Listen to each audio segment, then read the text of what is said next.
والشوق يبقى في اغتراب فقير في الحياة বুঝলাম চৌধুরী সাহেব, কুরবানি তো আমরা প্রতি বছরই দেই, কিন্তু এবার এমন কিছু করে দেখামু পুরা ইউনিয়ন মনে রাখবে। ঢাকা থেকে স্পেশাল ডেয়ারি ফার্মের গরু অর্ডার বুকিং গেছে। দাম কত আপনি জানেন? হাসিম ভাই কত আর হবে, 3-4 লাখ তো হবেই। ধরু মিয়া, 3-4 লাখ টাকা তো আর ভালো মতো একটা ছাগল পাবো না। নগদ 6 লাখ টাকা হাতে গুনছে। গরুর সাইজ দেখলে আপনাদের চোখ কপাল উঠবে। হাসিম ভাই 6.5 লাখ টাকা, এত বড় গরু আমরা কিভাবে সামাল দেব? আল্লাহ যদি কবুল করেন, নিয়তটা পরিষ্কার থাকলেই হলো। আরে বিলাল, তোমার নিয়ত দেখি পেট ভরবে? কুরবানি হলো আভিজাত্য। মানুষ দেখবে হাসেম সাহেব কত বড় গরু জবাই দিল। যার ঘরে টাকা নাই তার তো নিয়ত ছাড়া কোনো উপায় নাই।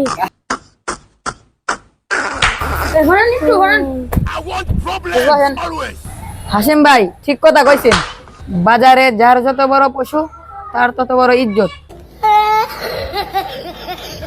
কিরে বেলাল, তোর খবর কি? ছোট কোনো বাচ্চা টাচ্চা কুরবানি দিবি নাকি? চাচা, আমি ভাবছি কষ্টে জমানো টাকা দিয়ে একটা ছাগল কোরবানি দিব।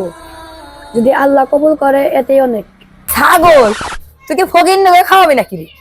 আমার কাছ থেকে 50,000 টাকা লোন নে, মাসে মাত্র 5,000 টাকা সুদ দিবি। বড় একটা গরু কিন, মান সম্মানটা বাঁচা। আইনাল চাচা,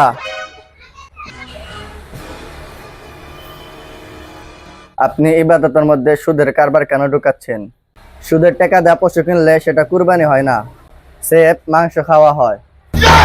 এই ছোকরা, নীতি কথা বাদ দাও, টাকা যার ইজ্জত তার। আমার অফিসে এই পদের দাম কত জানো? একটা ফাইলে সই করলে বড় একটা গরু কেনা যায়। আমি যদি ছোট গরু কিনি, আমার মান সম্মান থাকবো? কালকে দেখিস কত বড় গরু কিনি। তোরাও তখন অবাক হবি। ছোট ছোট কোরবানি তারা লজ্জায় বাড়ি থেকে বের হবে না।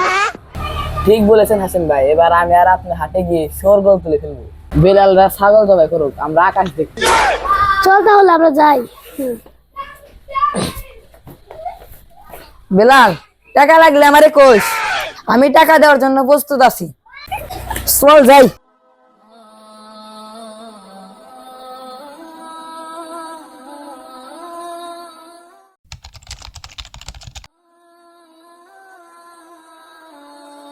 আল্লাহ, তুমি তো জানো এই সারা বছর মানুষের কামলা খেতে না খেয়ে টাকা জমেছি। আমার সামর্থ্য নেই হাসিম ভাইদের মতো গরু গরু কিনা। আমার এই সত্য ছাগলটা যেন তোমার দরবারে কবুল হয়।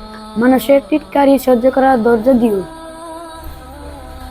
মন খারাপ করো না বেলাল, হাসিম সাহেবের ঘুষের টাকা আর আইনাল চাচার সুদের টাকা দিয়ে যত বড়ই পশু জবাই করুক না কেন, সেটা কবুল হবে না।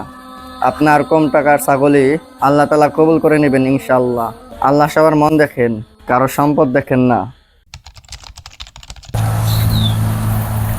আসসালামু আলাইকুম মহাজন সাহেব। ওয়ালাইকুম আসসালাম। কাল যখন বড় গরুটা নিয়ে আসবো, আপনি তখন আমার টাকা চাই, আমার ইজ্জত মারেন না। টাকাটা কুরবানির পরেই দিন। আরে কি করেন হাসিম ভাই, আপনার ইজ্জত মানেই তো আমার ইজ্জত। আপনি বড় গরু কিনলে আমার সুদের কারবার বাড়বে, মানুষ দেখবে আপনি আমার টাকা দিয়ে কত বড় গরু কিনছে। শুরু হয়ে গেল বড় হওয়ার লড়াই, কিন্তু এই লড়াইয়ে কি আল্লাহ খুশি হবেন, নাকি এই পশুর রক্ত আর মাংস মাটিতেই মিশে যাবে? দেখতে থাকুন পরবর্তী পর্বে।